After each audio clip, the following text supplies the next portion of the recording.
This is the Late Round Podcast with your host, JJ Zacharisa.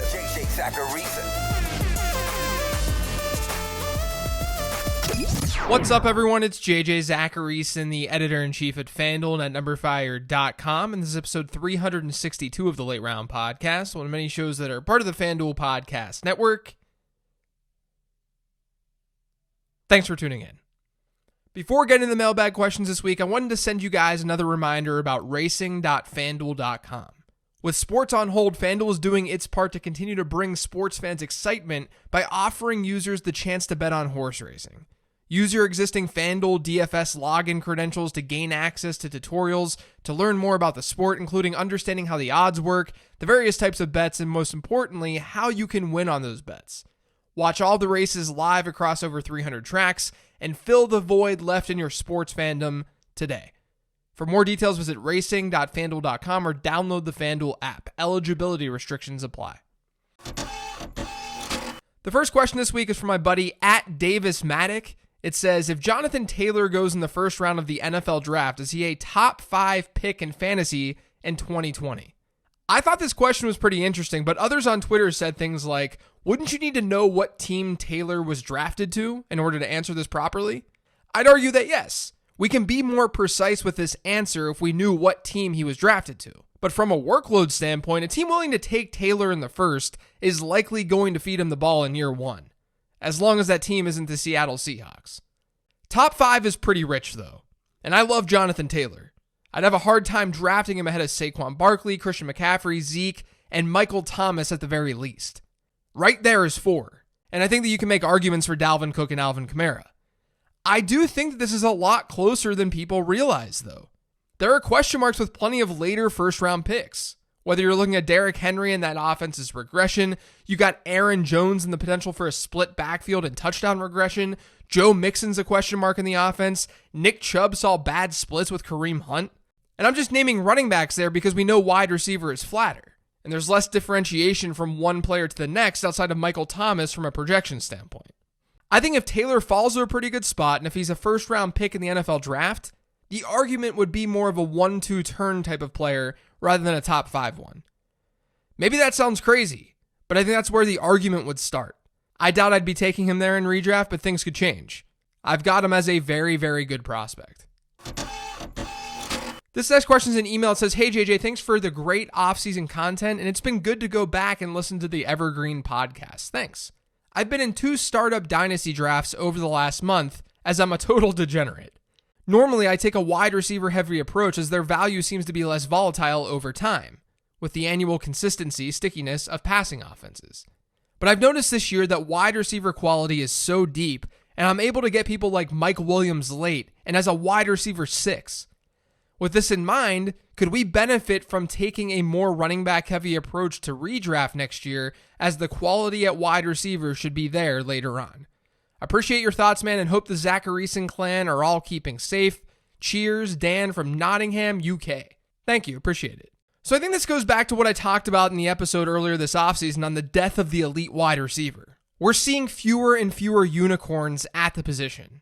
And while that makes the true unicorns really valuable, like Michael Thomas, it also means it's really hard to obtain that player, so you shouldn't force it.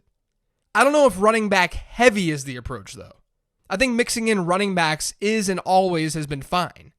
But the issue in going running back heavy, especially in Dynasty, is that we're not seeing these guys get good second contracts. So they're not getting opportunity sometimes past their 4th year of production. And if a back has a late start, then you're not squeezing out many years of production. That's for Dynasty purposes. For redraft, I think it does make a little bit more sense. But I'm still very much a drafter who pounds the running back and wide receiver positions early because they're the highest in demand positions in most leagues. I don't think it's time to move away from that. I don't think it's necessarily time to say I'm not drafting early round wide receivers. In redraft, I would probably skew towards the running back position. But that hasn't changed that much for me over the years. Only slightly. And obviously the league settings matter a lot too. But I also just think that it's about extracting value at both positions early rather than feeling tied to one of those 2 positions. This next question is from @Ike Everyone has OBJ bouncing back this year, but with Stefanski's slow pace and low play volumes, wouldn't he need to be super efficient? So last season, according to Football Outsiders, Minnesota actually ranked 13th in overall pace. They were 8th in pace during the first half, and they were 11th in pace in neutral game scripts. So I don't know if slow pace is the right phrase to describe what Stefanski did last year, which was his first full year as offensive coordinator. But he definitely skews in the more run-heavy direction, and that can lead to fewer plays sometimes due to sustained drives, and Minnesota did rank 27th in plays run last year, to your point. But it's not like we're talking about Seattle or San Francisco.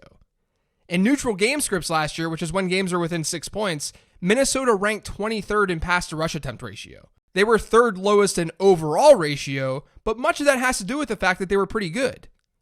They ran the 6th fewest plays while trailing last year. That allowed them to be fairly run-heavy. And not only that, we know last year that OBJ saw 133 targets on a new team while also being banged up throughout the year. And Cleveland ran only 3 more plays than Minnesota did. I think the worry is less about Stefanski for OBJ and more about how things are going to be distributed in that offense. Not just from a target share perspective, but also who's scoring their touchdowns. Like I always say, elite players find a way to see elite target shares. But the touchdown scoring component is going to be the volatile piece. So is OBJ likely going to see 160 targets next year? No, I don't think so. My projections actually have him right back at 133 targets. But I'd be a little bit surprised if he plays 16 games and he's under the 120 target mark. This next question is from @SF_DavidGeo. Catching up on your prospect models now that I've had time to do my own research, always my favorite articles, thanks. And I noticed you changed the categories for wide receivers from pure reception, yards, and touchdown shares. I like it, but was there a specific reason for the change? So this question is referring to my articles and podcasts on running backs and wide receivers who produced like studs in college, for any of you who are confused. But the reason I changed things up was that I wanted to be more transparent with my prospect models this year. So instead of looking at more traditional metrics, I just looked at what my model looks at and where there were flaws with these players. That's all it is. If you guys would rather see me go back and do it the other way, I can totally do that next year.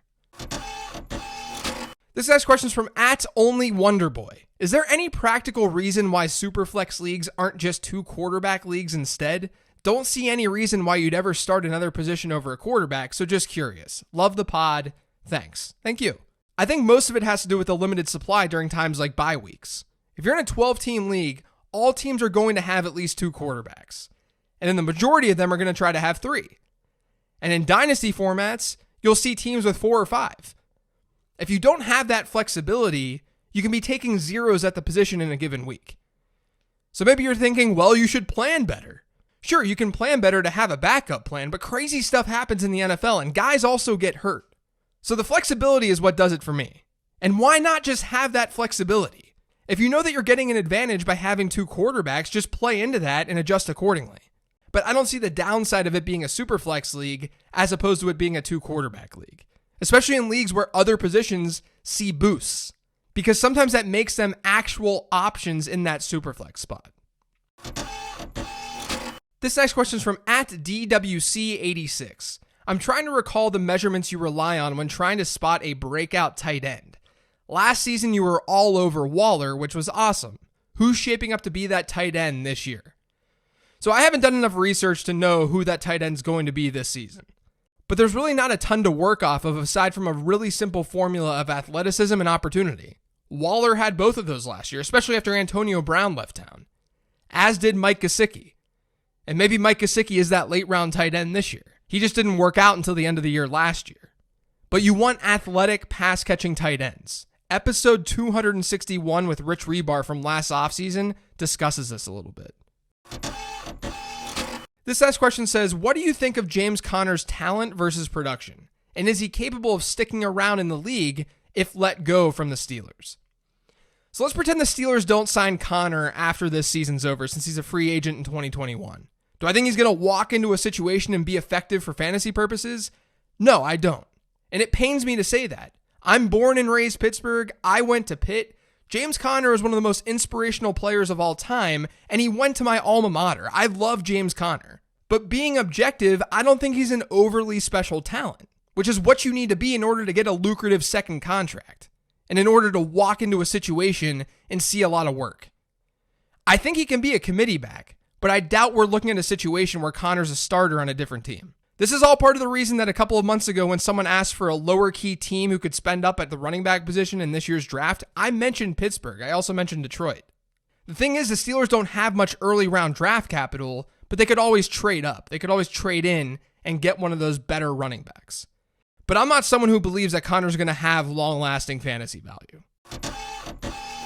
This next question is from @BlueChip_95.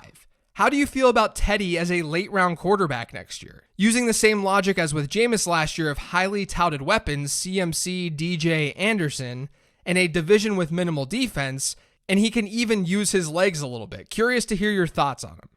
I don't think it's necessary given the depth of the position. I know that's my answer for a lot of these lower-tiered quarterbacks, but it's true. And there's a pretty big difference between Bridgewater and Jameis Winston as quarterbacks. Winston's not afraid to throw it deep and has done that frequently throughout his career. He's been a DGAF quarterback, hence the interception totals. Bridgewater's been more conservative. That might look better from a real football perspective. I don't necessarily agree with that, but some people might see it that way, but it's definitely not better from a fantasy perspective. Teddy might be a surprise, useful quarterback. And I think there's some intrigue there because that offense is going to look completely different. And you've got some really good offensive minds working that offense. And the Panthers' defense is probably going to suck. And they're going to have to keep pace with Tom Brady, Drew Brees, and Matt Ryan. All of those things are good for Teddy Bridgewater. But I'm not sure this is just like Jameis given the style of quarterbacks that we're working with here. Bridgewater does seem like a decent later round option though in 2 quarterback leagues. This last question says, hey JJ, what do you make of Darrell Henderson right now in dynasty formats? Are you looking to sell now that Gurley is gone? And if so, what are you looking for in return in terms of 2020 rookie picks? Love the show, Jesse from Minneapolis. Thanks, Jesse. The Darrell Henderson situation is kind of a tough one for me. I can at least tell you that I don't see Henderson being a workhorse like Todd Gurley was. Henderson wasn't really a workhorse at Memphis.